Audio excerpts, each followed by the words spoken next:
فطير الملاك مخايل بتفاصيله وبكل خطوة ممكن تقفي فيها هقولك عليها.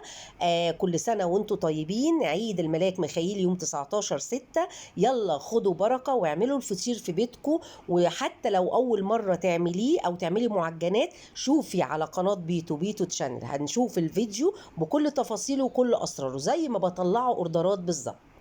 اهلا بيكم حبايبي، منورين قناه بيتو تشانل. معاكم داليا، ومعانا النهارده الفطير بتاع الملاك. كل سنه وكلنا طيبين.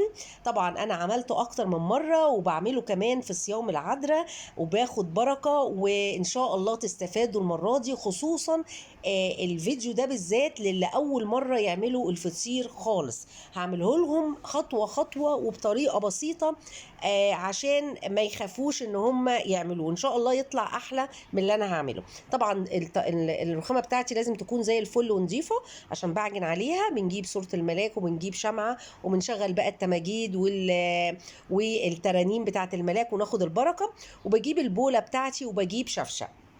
هقولك بقى هنعمل ايه خطوة خطوة، وهكتب لك كل المكونات او المقادير تحت الفيديو، فركزي بقى في اللي بقوله وفي كل الملاحظات اللي هقولها. تمام. اول حاجة بجيب في البولة الدقيق بتاعي. انا هعمل كيلو دقيق. بنخل الدقيق بتاعي. انا هنا بستعمل دقيق الكوثر، ولكن الدقيق مش شرط دقيق الكوثر انا بستخدمه. ليه؟ لان انا بطلع اوردرات مش فطير العذراء والملاك بس، بطلع فطير مشلتت وكيكات ومخبوزات واي صنف حلويات بستخدم فيه الدقيق ده، فبقالي سنين بستخدمه فبجيبه بكميات. ولكن قبل كده كنت بجيب الدقيق السايب، بجيب الدقيق تاني اي نوع دقيق بلاقيه عند العطار او في السوبر ماركت، الاكياس المغلفه او السايب ايا كان، كله حلو وكله بينفع. تمام. لكن انا بثبت شغلي او بثبت خاماتي عشان بطلع شغل بيه او اوردرات بيه. فانا بنخل الكيلو دي، ولازم يتنخل حتى لو زي الفل وضمناه لازم يتنخل. النخل بيضمن نظافته ونفس الوقت بيديله هوا كده وبيطلع المخبوزات حلوه. تمام. بعد ما نخلته هحط نص معلقه صغيره من الملح، وهقلب كده المكونات، وهحط كمان كوبايه كامله من الزيت. برضو تستعملي اي زيت نباتي بس يفضل يكون زيت ملهوش ريحة. تمام. انا بستعمل في شغلي زيت عباد كريستال، بستعمله في كل وصفاتي في كل شغلي اللي بيطلع اوردرات. ومعايا كمان كوباية سكر بحطها في الشفشة او في البولة الصغيرة لو انت هتجيبي بولة صغيرة. ليه بحط السكر لوحده؟ لان السكر لازم ندوبه لوحده. تمام. هحط بقى على كوباية السكر دي، هحط اول حاجة كوباية مية سخنة، كوباية مية سخنة عشان يدوب بسرعة معايا. تمام كده. هقولك برضو خطوة خطوة. قلبته كده شوية وهسيبه واركنه واشوف الدقيق بتاعي. هنعمل الخطوة اللي جاية دي ان احنا نخلط الدقيق بالزيت كويس قوي قوي، ودي خطوة مهمة قوي ما تستعجليش فيها، واعمليها مظبوط عشان بتفرق قوي في العجينة. فبغلف كده وببس بايديا بين كفوف ايديا، بفرك الدقيق عشان يتغلف كويس جدا بالزيت. تمام. لو عندك العجان هتعمليه بالكف، برضو هتشغلي الكف هيعمل عملية البس دي. تمام كده. فهغلف كويس الدقيق، وبعد كده هقول لكم بقى هنعمل ايه. بعد ما غلفناه هجيب بقى الخميره بتاعتي. انا هعمله النهارده ساده فمش هضيف له زبيب ولا سمسم ولا جوز هند ولا اي حاجه. هجيب الخميره الفوريه بتاعتي وضفت معلقه كبيره خميره فوريه وخلطت. وبعد كده هاجي بقى للسكر. السكر قلبته بقى كده مع الميه السخنه بيدوب حوالي 80-90%. هضيف له كمان كوبايه وهقلب. اهم حاجه ان انا اوصل بقى الكوبايه بقى التانيه اللي انا هضيفها اخليها دافيه، لاني انا محتاجه ان الميه كلها كوبايتين ميه على بعضيهم يبقوا ميه دافيه. احط ايدي كده احس ان الميه دافيه. ما ينفعش تبقى بارده خالص، لان بارده مش هتقوم معايا العجينه ولا هتخمر عشان الخميره اللي محطوطه. وما ينفعش تبقى سخنه قوي، عشان سخنه قوي هتموت الخميره برضو ومش هتخمر معايا. فلازم تبقى الميه دافيه. تمام. فبقلب بقى كده، وبحط بقى المقدار بتاعي كوبايتين ميه كاملين. انا بحطهم حبه حبه عشان اوريكي مراحل العجين، ولكن هما كوبايتين بيتحطوا مره واحده مع السكر بعد ما بيدوب. تمام كده. وهبتدي ايه اعجن والم العجينه، وما تقلقيش العجين مادام عامله كيلو دقيق هتحطي كوبايتين ميه، وان شاء الله مع العجن هتلاقيه شرب الميه واكتفى وبقى مظبوط. ما ينفعش تحطي اقل من كده في كيلو دقيق. تمام. كان في زبونه خدت مني اوردر قبل كده من كام سنه كده، وهي يعني ست كبيره وخبره طبعا في الشغل ده. فطلبت مني الفطير وقالت لي انت بتعمليه ازاي؟ قلت لها بعمله كذا كذا كذا. قالت لي طب تمام. وهو فعلا احسن حاجه الميه، تزودي ميه لان الفطير بيحب الميه. وفعلا الفطير لو الميه بتاعته قليله والعجينه يابسه وماسكه نفسها كده مش بيطلع طري، مش بيطلع جميل.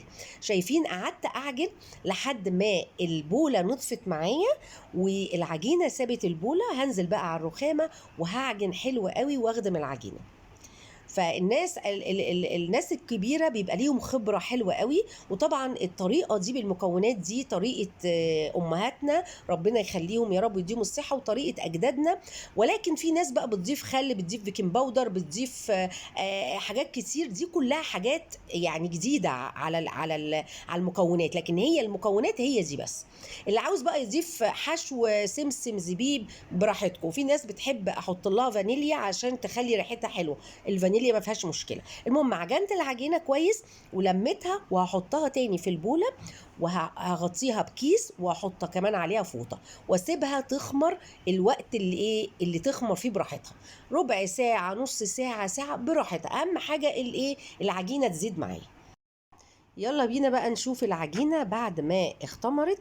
نشوف شكلها عمل ازاي، زاد ولا ايه. اهو فعلا الكمية زادت واتضاعفت، والعجينة زي ما انتم شايفين تحفة، شكلها رائع. بصوا هنبتدي بقى ان احنا نقرص العجينه بقى. بصوا شكلها تحفه. طبعا بجهز الصواني بتاعتي، بدهنها شويه زيت مش كتير، شويه كويسين كده بساط. وطبعا يفضل نعمل الفطير بتاعنا في صواني ألمونيوم، بتبقى النتيجه مضمونه وحلوه في توزيع الحراره. انا زي ما انتم عارفين بحب ان انا اوزن القطع بتاعتي عشان كلها تطلع مقاس واحد، خصوصا ان انا بطلع شغل واوردرات. فانا بجيب الميزان بحط عليه الطبق اللي انا هوزن فيه، واقوم مشغله الميزان عشان الطبق ده ما يتوزنش معايا. بصوا الميزان كده صفر، لو انا شلت الطبق دي وزن، لو انا حطيته وشغلت الميزان بيبقى ايه؟ بيبقى الطبق مش محسوس خالص، الميزان مش موازنه، مش حاسس بيه. ما دام انا مصفره الميزان كده، ببتدي ان انا اخد قطعه العجين، فقطعه العجين لما احطها على الطبق هي اللي هتتوزن، يبقى الطبق نفسه مش بيتحسب في الميزان. تمام. عشان انا ما شغلتش الميزان قبل ما احط الطبق، يعني حطيت الطبق وحطيت وشغلت الميزان على طول. فاهميني؟ عشان الحته دي ناس بتسالني فيها. ببتدي بقى اجيب حته العجينه بتاعتي وهبتدي المها كده. دي طريقه اللم بعد ما بوزنها، وبضمن ان الوزن اللي انا عاوزاه هو ده. انا بس بوريكم ازاي بقى بقفل العجينه. المهم هحط قطعه العجينه، انا هوصلها للوزن اللي انا متعوده اعمله، هو 70 جرام. قطعة تبقى 70 جرام، بتبقى وزنها حلو وسط وحجمها جميل. واغلبية الناس بعمل لهم كده، الا لو حد طلب وزن او حجم اكبر. في ناس بتطلب اكبر من كده، وفي ناس كانت بتطلب اصغر من كده. ده بقى لما تكون حاجة حالات نادرة اللي بيطلبوا مني، فبعمل على حسب ما الزبون بيطلب.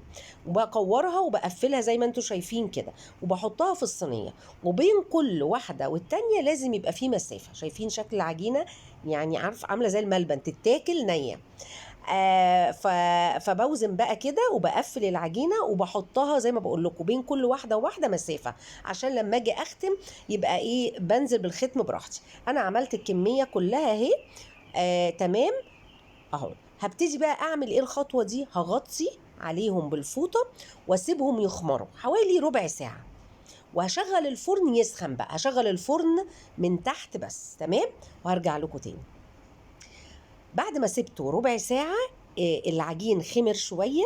تمام. وجبت الختم بتاعي. الختم بتاعي ده بتجيبوه منين؟ لان ناس كتير قوي بتسالني الختم ده بيتجاب منين.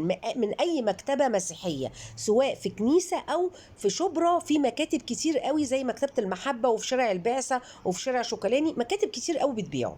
بيبقى فيه ختم عليه صوره الملاك وفيه ختم للعذراء. بختم كده بسرعه الختم بتاعي، بدوس كده، وبعد كده بعد ما ختمت هعمل ايه؟ هغطيه برضو واسيبه يخمر تاني.